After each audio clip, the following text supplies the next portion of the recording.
Beleza. Felipe, eu vou falar aqui, aí você me fala se é a sua dúvida, tá? Mas eu acho que é esse aqui.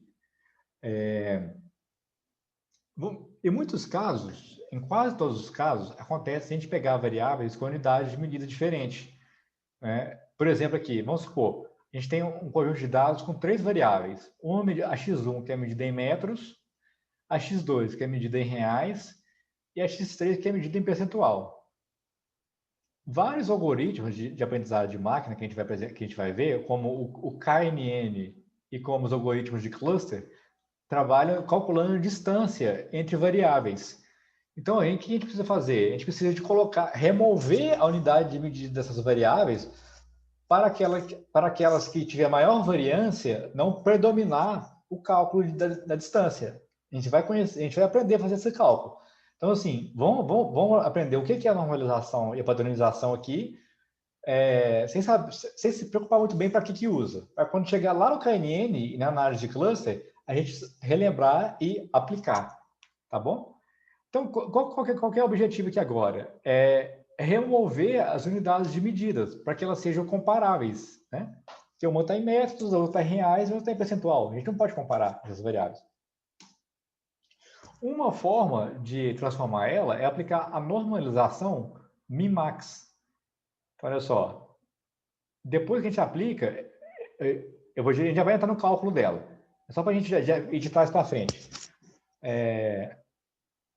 Todas as variáveis, elas ficam entre o intervalo de 0 e 1. Então, com isso, elas já se tornam comparáveis. Então, como que a gente calcula? Vamos normalizar esse valor aqui, ó, 1059,41. Por que chama normalização min-max? Que eu preciso trabalhar com o valor mínimo daquela variável e o máximo. Então, para a gente normalizar aquele valor lá, que a gente acabou de ver, eu vou pegar ele, subtrair pelo valor mínimo dessa variável aqui, x1. O valor mínimo é... Opa, aqui, ó, 181. E vou dividir pela amplitude, que é o valor máximo, que é 8.092, menos o valor mínimo.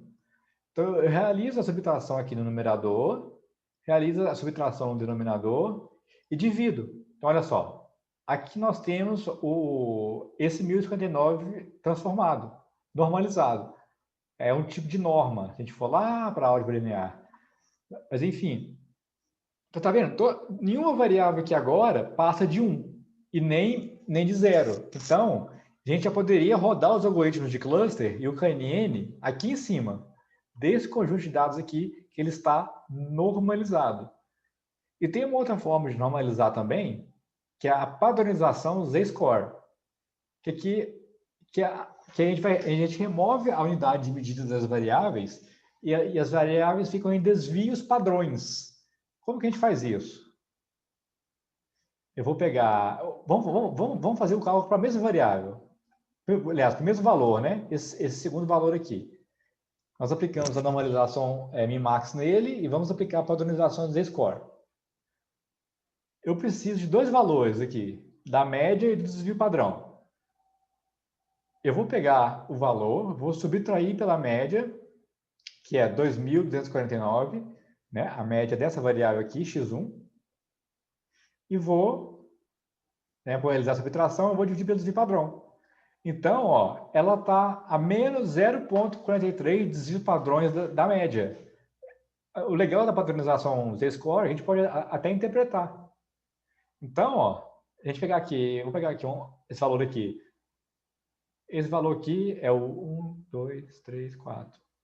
1, 2, 3, 4. Esse valor aqui, 752,13 padronizado, ele é menos 1,24.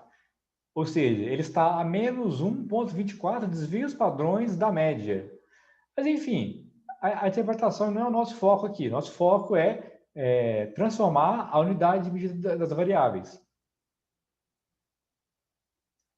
Então, quando a gente transforma uma distribuição, uma variável, utilizando a padronização Z-score, o que acontece com a distribuição dos dados?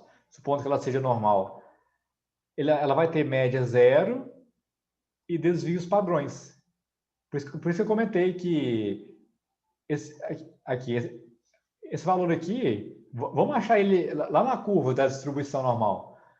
Menos 0, esse valor padronizado é menos 0,43. Então, ele vai estar mais ou menos aqui assim, ó. Ou seja, ele está a menos 0,43 desvios padrões da média. Beleza, então, pessoal. Aqui já nós vimos bastante conteúdo. Nós vimos como aplicar a normalização Minimax, né, que a gente vai pegar o valor, subtrair pelo mínimo daquela variável e dividir pela amplitude, que é o máximo menos o mínimo. Nós vimos a padronização Z-score, que é quase a mesma lógica, a lógica é a mesma, né? Remover a unidade de medida das variáveis, vamos subtrair pela média e dividir pelo desvio padrão. E nós vimos também o efeito da padronização Z-score na distribuição dos dados.